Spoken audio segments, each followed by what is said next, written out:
Makeup করছি ঠিকই, কিন্তু হাইলাইটারটা কোথায়, কোথায় এপ্লাই করতে পারবো? এটা কিন্তু অনেকে আমি মানে অনেকেই করতে পারো না যে এটা কোথায় একটা জায়গায় বসাইলেই তো হয়ে যায়, তাই না?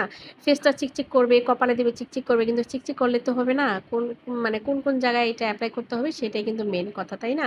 তো হাইলাইটার হ্যাঁ, যাদের ফোরহেডটা কিন্তু অনেক বড় তখন তারা কিভাবে হাইলাইটার দিবে? ফোরহেড বড় থাকলে অনেকে ভুল করে কিন্তু মনে করে যে সেন্টারে বসায় দিই ভালো লাগবে। এটা কিন্তু দেখতে আরো বাজে দেখা যায়। যাদের ফোরহেড বড় তারা এই যে ব্রাউ বোনের যে মাঝামাঝি যে উপর অংশ সেই এই জায়গাটুকু দিবে। আমার কিন্তু ফোরহেডটা কিন্তু অনেক বড়। তোকে আমি কিন্তু এভাবে কিন্তু হাইলাইটারটা দিচ্ছি। দেখো আমার এই পাশেরটা কিন্তু দেখতে অনেক সুন্দর লাগতেছে। এখন আমার যাদের ফোরহেড ছোট তখন তারা কোথায় দেবে? এই নিয়ে খুব টেনশন, তাই না? তারা দেবে ঠিক এই মাঝামাঝি যে সেন্টার দুই ব্রাউ মানে দুই ভ্রুর মাঝখানে যে জায়গাটা ঠিক সেই উপরেরটা একটু মাঝামাঝি তোমরা এইভাবে হাইলাইটার দিবে। তাহলে দেখবে তোমাদের ফেসটা দেখতে সুন্দর লাগবে। দেখো কত সুন্দর লাগছে। হ্যাঁ, কিন্তু আমার কিন্তু ফোরহেডটা বড় যার জন্য কিন্তু আমার দুই সাইডে দিতে হবে। আর যারা ছোট যাদের ফোরহেড ছোট তাদের আবারও বলছে তারা কিন্তু সেন্টারে বসায় দিবে। তো দেখো এইভাবে হাইলাইট যদি তোমরা